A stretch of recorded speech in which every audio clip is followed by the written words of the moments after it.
Katakanlah, apa yang terjadi? Karena kelakuan Anda, pikiran Ibu Suri jadi terguncang. Tiba-tiba beliau pingsan. Apa? Budi, kamu tetap di sini dan lindungi Aruna. Kembali ke istana. Iya. Atur beberapa orang pilih hadiah-hadiah berharga. Kirim ke keluarga Wibisona di pinggiran barat. Katakan itu hadiah dari Aruna untuk keluarganya. Iya. Ayo. Ayah, Ibu, aku sudah pulang. Ayah, Kenapa kakak pulang sendirian? Hari ini adalah hari kunjungan pertama setelah menikah. Kenapa kakak pulang sendirian? Apa takut suami pengemis kakak mempermalukanmu? Makanya kakak nggak membawanya pulang bersamamu. suamiku sebenarnya mau ikut. Hanya saja mendadak ada urusan. Sejak menikah dengan pengemis, Nona Aruna pasti banyak menderita. Tubuhnya bahkan terlihat jauh lebih kurus. Kelihatannya banyak pikirannya. Andai saja kamu nggak menikah dengan pengemis dekil itu, mungkin aku masih menjadikanmu selir. Hah, kamu pun gak akan tertimpa keadaan seperti ini. Kalian gak perlu khawatir. Aku hidup dengan sangat baik. Tapi justru kamu, Nadia, sudah beberapa hari gak melihat suamimu, iya kan? Kamu! Dasar Aditya Kartanegara brengsek. Di malam pengantin baru malah pergi minum dengan wanita lain. Semua orang tahu skandal ini. Aku benar-benar kehilangan muka. Nadia! Ayah, Ibu. Salam hormat ayah, salam hormat ibu. Berani-beraninya kamu cuma pulang sendiri. Suamimu itu sebenarnya sedang sibuk apa sih? Hari sepenting ini dia bahkan gak menemanimu pulang. Ibu, jangan begitu. Pengemis busuk itu pasti sedang mengemis di jalan sekarang. Bagaimana bisa dibandingkan dengan suamiku? Ayah, aku sudah membawa sedikit hadiah untuk kalian.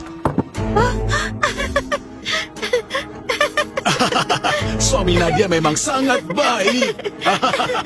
Anda bisa jadi menantu kita adalah berkah besar bagi Nadia. Dia sangat beruntung. Gak seperti seseorang di sini yang menikah dengan seorang pengemis. Keluarga kita sudah membesarkanmu bertahun-tahun, tapi kamu benar-benar pulang dengan tangan kosong. Iya, kakak. Ini hadiah kunjunganku. Masa kamu sampai sebegitu miskin, sampai hadiah pun gak bisa kamu siapkan?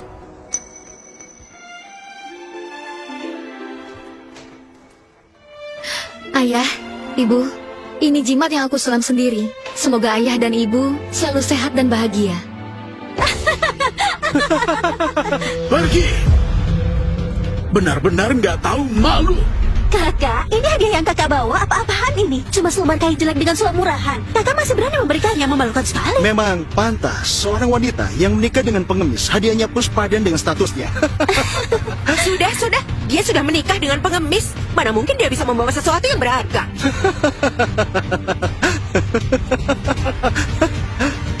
Tuan, Nyonya, utusan dari istana datang membawa hadiah. Katanya hadiah itu adalah hadiah kunjungan dari Nona Aruna. Pak Wibisono, putri sulung Anda sebenarnya telah menjalin hubungan dengan bangsawan mana ya? Sampai-sampai orang istana menugaskanku untuk mengantarkan hadiah secara langsung. Kehormatan Anda sungguh luar biasa. Hadiah dari istana? Itu pasti hadiah dari Kaisar. Bahkan kepala kasih istana turun tangan langsung mengurusnya. Katanya, ini untuk nona besar dari keluarga Wibisono. Pak Rizky, Anda pasti salah dengar. Seluruh kota Lumira tahu bahwa Aruna menikah dengan seorang pengemis. Bagaimana mungkin dia bisa berhubungan dengan orang-orang istana? Hadiah tersebut pasti dikirim sebagai penghormatan kepada Tuan Muda Kartanegara.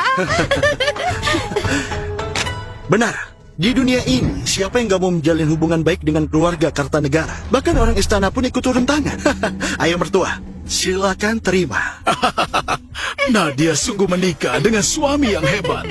Lihat saja kemegahan kunjungan ini. Begitu banyak hadiah mewah. Aduh, keluarga Wibisono benar-benar menaikkan derajatnya. Hadiah sudah disampaikan. Saya pamit dulu. Hati-hati jalan ya. Kakak, suamiku sudah menyiapkan 2 kali hadiah kunjungan. Melihat semua ini, apa kamu gak merasa malu? Jumlah hadiah bukanlah ukuran, yang terpenting adalah ketulusan. Aku gak merasa ada yang salah. Aku sudah mendidikmu dengan susah payah. Tapi apa hasilnya? Menikah dengan pengemis. Dan sekarang kamu pulang dengan barang rongsokan untuk mempermalukanku. Keluarga Wibisono gak butuh putri seperti kamu. Hanya karena aku menikah dengan Wira Santoso, kalian sampai hati menghinaku seperti ini. Nadia menikah demi kehormatan keluarga Wibisono. Nggak seperti kamu yang menikah dengan pengemis. Mempermalukan kehormatan keluarga kita. Kehormatan? Itu hanya karena Nadia Wibisono menikah dengan pria kaya. Lalu ayah begitu memanjakannya. Dasar kamu! Berani sekali bicara seperti itu. Siapa yang mengajarimu? Apa aku salah? Di mata ayah, putri hanyalah bidah untuk mendapatkan kekuasaan. Kamu semakin kurang ajar. Berani-beraninya kamu berbicara begitu pada ayahmu. Benar-benar kurang ajar. Aduh, aku harus memberitahu Baginda. Kembalikan itu. Wah, giok ini terlihat sangat bagus. Jangan-jangan ini hasil curianmu, Kak. Itu adalah giok yang diberikan Raka padaku. Cepat kembalikan. Si pengemis busuk. Nggak mungkin dia punya giok sebagus ini. Pasti dia mencurinya dari seseorang. Kalian gak bisa menuduh tanpa bukti. Raka memang bukan dari keluarga terpandang. Gak seperti kalian yang terlahir kaya. Hanya kalian saja yang boleh punya giok. Jadi kenapa dia gak boleh? Giok pemberian seorang pengemis. Kamu benar-benar menganggapnya sebagai harta berharga. Bodoh. Baiklah, kalau kamu ingin giok ini kembali, tentu boleh. Tapi dengan satu syarat. Kamu harus memutus semua hubungan dengan keluarga Wibisono. Kamu... Ayah, apa ayah mau membiarkan Nadia bertindak sewenang-wenang seperti ini? Aku kan juga putri kandungmu. Kamu memilih menikah dengan pengemis, dan itu mempermalukan keluarga kita. Kamu gak layak jadi putriku. Mulai hari ini, aku hanya mengakui Nadia sebagai putriku.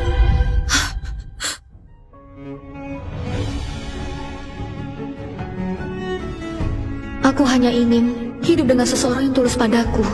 Walaupun hidup sederhana, itu lebih baik daripada terus-menerus dihina di keluarga Wibisono. Kalau begitu...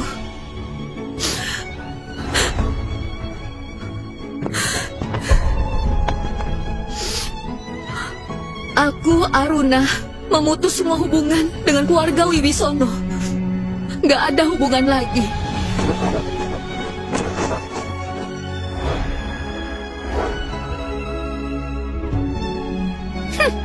Kamu benar-benar meninggalkan keluarga kita cuma demi seorang pengemis. Untungnya kami juga gak berharap banyak padamu. Bukankah itu yang juga ayah mau? Kalau begitu aku gak perlu bertahan di sini. Tunggu dulu. Kakak mau pergi sekarang? Terlambat. Ayo, bawa bara api dari dapur dan taburkan di lantai sini. Yang mulia, permaisuri disiksa oleh keluarga Wibisono.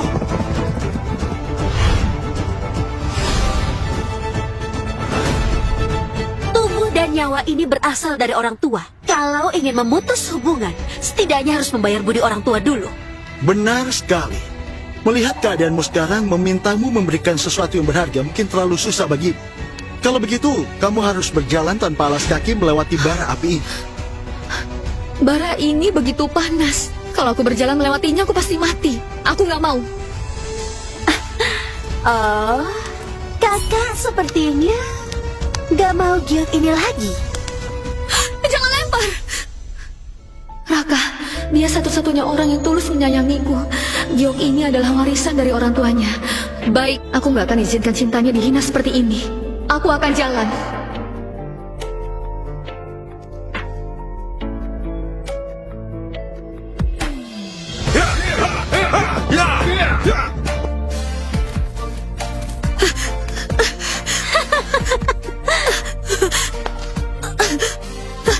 Demi seorang pengemis busuk, kamu rela lakukan hal ini.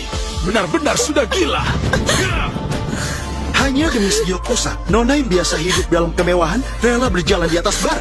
Gak heran dia cukup bodoh jatuh cinta pada pengemis. Bagaimanapun dia cuma seorang pengemis, dia gak punya harta apapun berharga. Giok ini pasti satu-satunya barang berharganya. Pantas saja kakak sangat menjaganya. Giok ini diberikan oleh ayahku. Aku selalu memakainya. Sekarang, aku memberikannya padamu.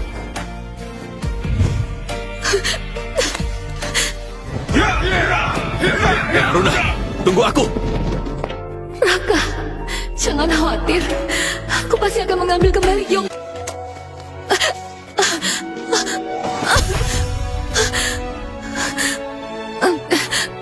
Sekarang, tolong kembalikan Giokku.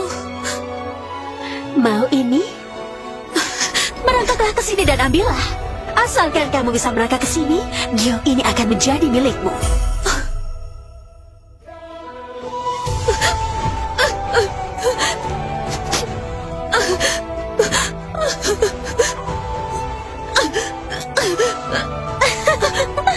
Giok ini diberikan oleh ayahku.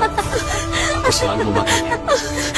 Sekarang, aku memberikannya padamu. Jangan khawatir. Aku pasti akan simpan dengan baik.